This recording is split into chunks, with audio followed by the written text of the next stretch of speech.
Update lang tayo mga kabupers, no? Kampo ni Kay pinabulaanan na nga yung mga haka-haka, no? Na tungkol nga dun sa NBA contract niya, no? Na pinapangalagaan lang daw niya ang sarili niya, no? Para nga ireserba sa magiging kontrata niya dun sa NBA, no? At sinabi nga ng management ni Kay, no, na hindi nga raw yan na totoo. Hindi nga raw ito tungkol sa pera o sa oportunidad sa sa Amerika. At ngayon si Kai Sotto wala nga bumalik na ng Japan, no.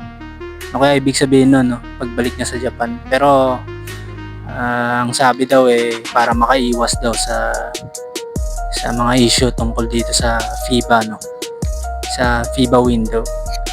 At ito naman lineup ng Gilas Pilipinas, makasabay kaya or maganda kaya ang kahihinatnan ng bagong lineup nila, no, itong pagdagdag nila JDL at saka ni Quintin Melora Brown. Yan ang pag-uusapan natin ngayon, mga idol. Unahin muna natin dun sa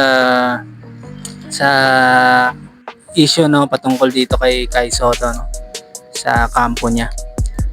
Yun, naglabas na nga sila ng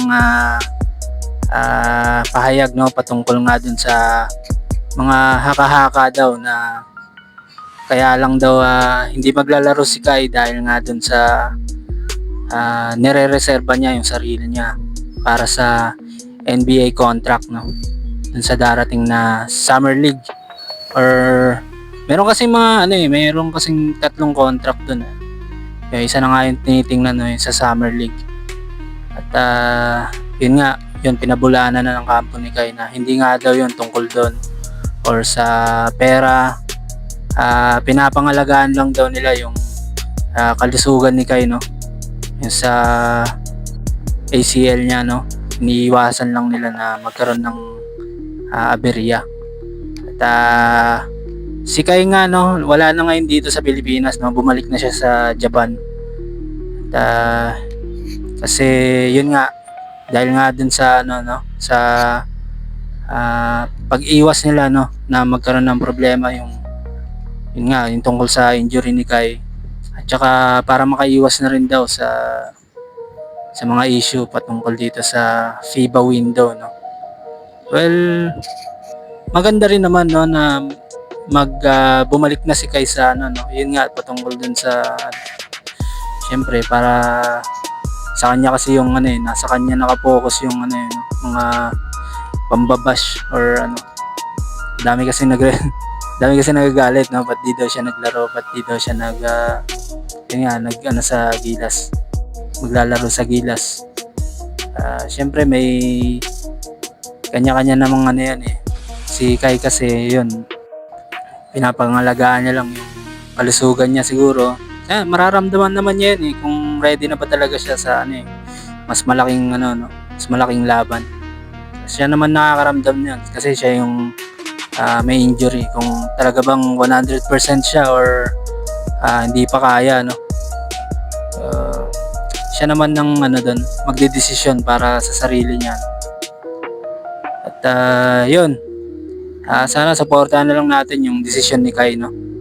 But hindi siya makakapaglaro. Tsaka meron pang sinabi yung kampo ni Kai, no, na wala pa daw silang commitment sa FIBA window 3, no. Hindi pa daw sila nagbibigay ng commitment patungkol doon, no.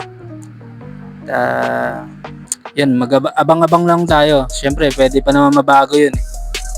Pwede pa naman magbago yung desisyon nila, yung magiging resulta kung anong magiging status nila, kung maglalaro ba si Kai or hindi. O tutuloy siya sa tutuloy siya sa short term na contract niya dun sa NBA, no, or sa Summer League. Ayun, yun, punta naman tayo ngayon sa Gilas. Naglabas na kahapon, no, yung lineup nila, no. nadagdag si JDL, no? At saka si Melora Brown. Yan, maglalaro ngayon sila sa window 2. Kung nagtataka kayo, wala si Mike Phillips, di pa siya umabot, no, sa training nila. Alanganin pa yung yung training niya eh. Ilang araw lang. Baka makita natin siya baka sa window 3, no, sa July. Yun, makasabay kaya ngayon yung Gilas sa New Zealand, no.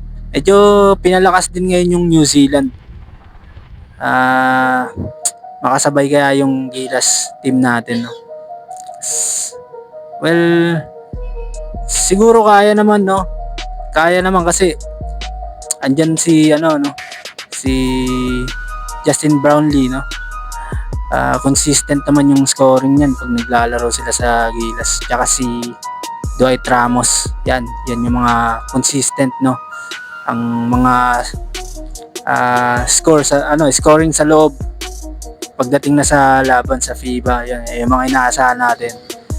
At tsaka sana pumutok sila Kevin Kiambao. Yan, si Kevin Kiambao, lalo na yan, mainit yung mga huling laro niya, no, sa KBL. Grabe yung shooting niya ni Kevin Kiambao, no.